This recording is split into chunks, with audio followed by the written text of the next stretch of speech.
Okay guys, thank you so much for being here and welcome back to the channel. If you are like me, you invested enough money into your MacBook, you're just at this point looking around for free apps. So these are some of my favorites in no particular order, basically for my workflow, tracking my progress. So let's jump right into it. One of my favorite apps of all time for changing my wallpapers is obviously Unsplash. Unsplash has so much to choose from. For example, if you type in landscape, you will have literally a lot, just amazing footage, high quality images. You can change your wallpapers, 8K, almost 8K wallpapers, absolutely insane. So whatever monitor size you have, most of the images will look absolutely stunning. Definitely check Unsplash if you want to customize your wallpapers, even your phone wallpapers, because they also have vertical images as well. You can just browse the images based on your preference, cars, landscape, snow, summer, greenery, sky. Just, you will find, I'm pretty sure you'll find whatever you like. It is simply great alternatives, and shout out to the artists and photographers who made this possible for you to use. Obviously this is for personal use, not for commercial use, of course. I personally never stick to one wallpaper for more than 5-6 days. I don't know what's going on, but this time I've had this Nissan GT-R Liberty Walk in what seems to be a Japanese valley, and it gives me absolutely chill vibes. Like, it looks absolutely amazing, especially at night when the light is dim. It feels like I'm literally in there in the valley. So yeah, make sure to check Unsplash if you want to customize your wallpapers. The next app that I use is Davinci Resolve, and I cannot believe that this software is actually free to use. Honestly, this is one of the best. Like, this is actually industry standard. Davinci Resolve, if you've been in the space lately, you've probably heard color grading a lot more than you should.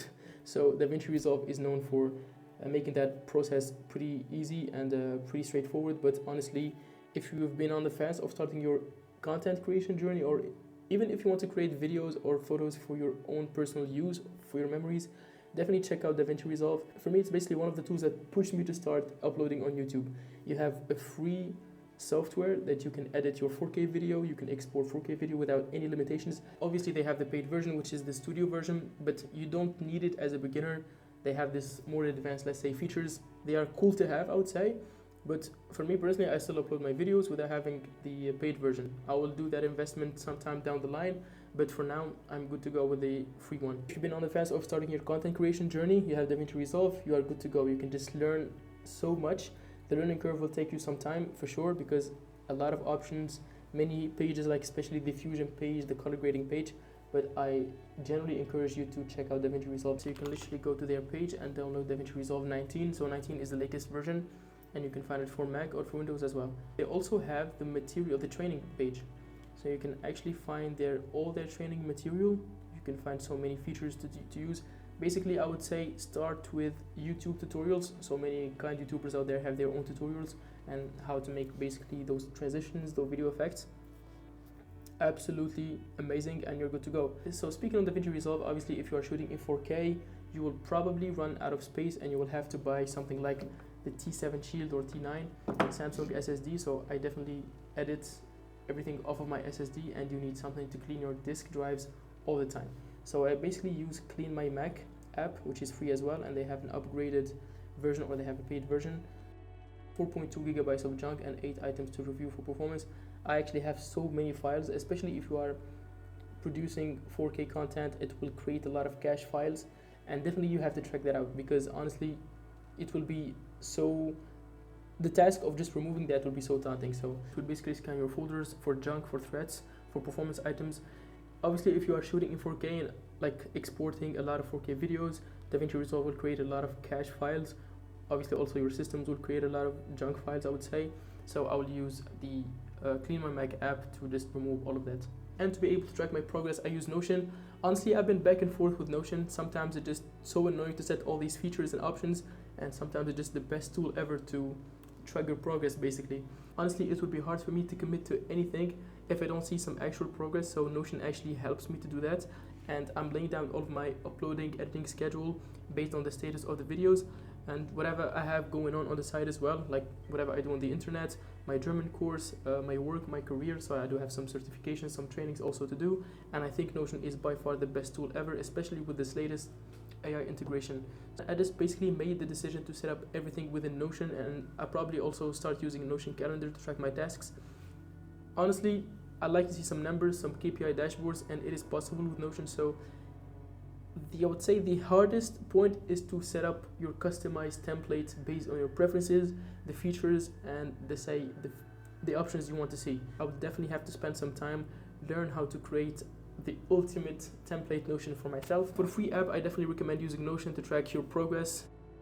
It is nice being able to see whatever you've done for the past, and seeing actual progress just makes you commit more and gives you more motivation, obviously, to move forward. So check out Notion for that. The next app that I use is Day One. Day One is basically a journaling app.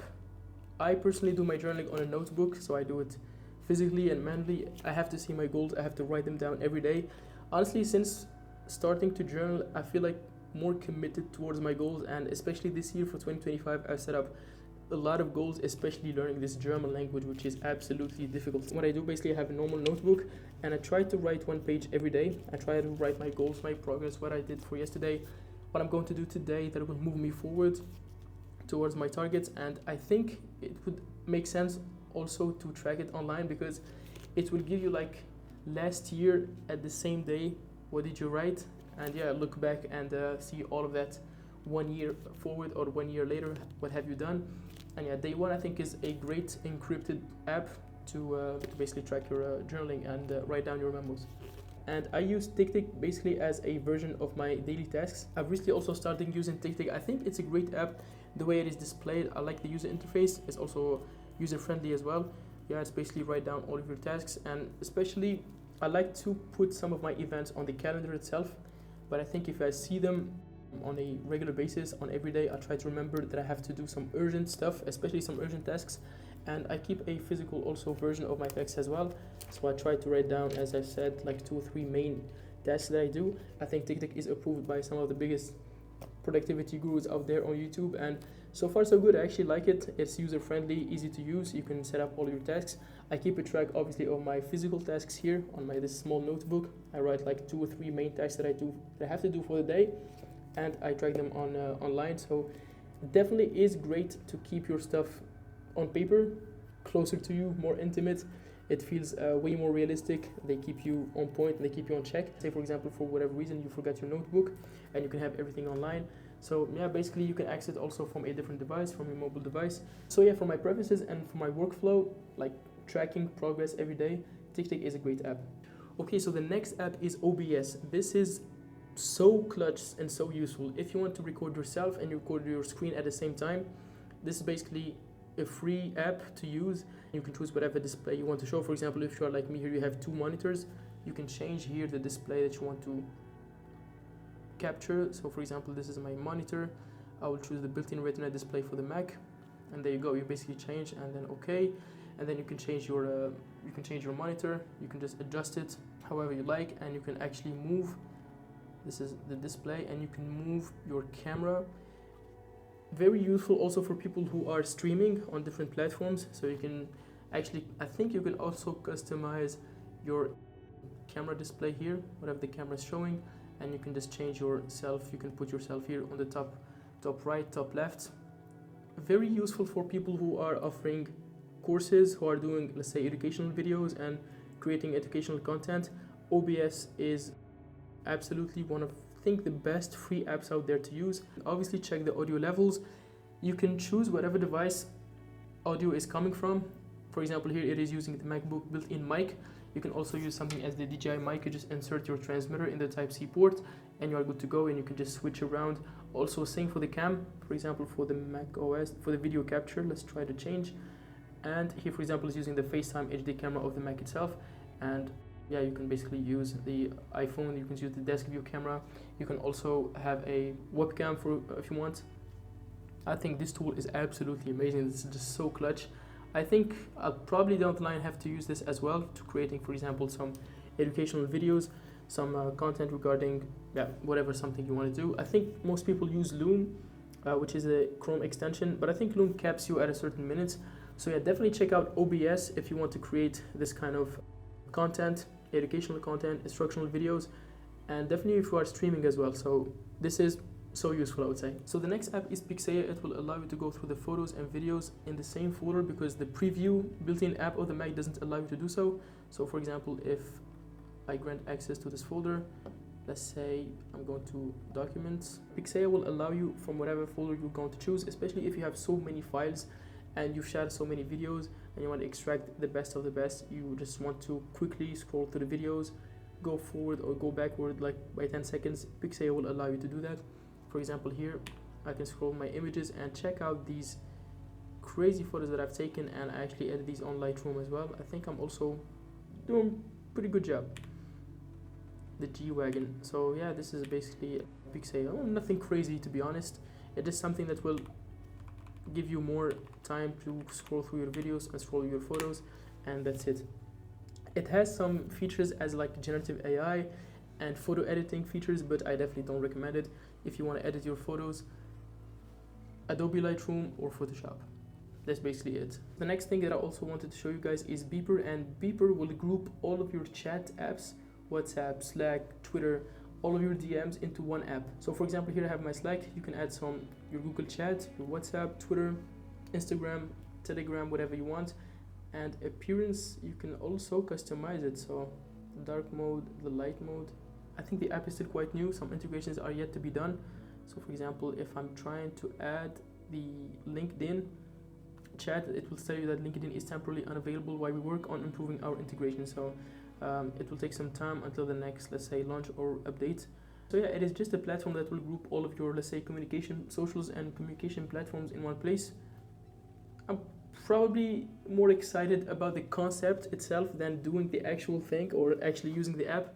But let's see if it's actually useful and free, so why not? Let's just give it a try. Raycast is a free, powerful replacement for Spotlight, and it will give you quick access to all the links to all of the, let's say, folders, files, whatever you're looking for so quickly. So you can actually set up your configurations and your settings to filter out and enable which type of files, or let's say you want to only see the applications as a return result. So you can also enable that in the configuration panel. So for example, here you want to only see the applications, you can just enable or disable all these options. I would say pretty straightforward and easy for customization. You can just customize it based on your preferences. But I think it's a nice replacement for Spotlight. Also it's pretty fast and pretty quick, just return results what you want to see when you want to experiment with. Okay guys, that was basically it. This was a quick run of the free applications that I use on my MacBook. This is all that I need to keep me going, have my productivity on point, and just free apps all the way. I've already paid enough for the MacBook, and I imagine you did so. So yeah, probably consider paying for an application down the line if it makes sense from your workflow perspective. And yeah, I hope you guys enjoyed the video, and I'll catch you on the next one. Peace.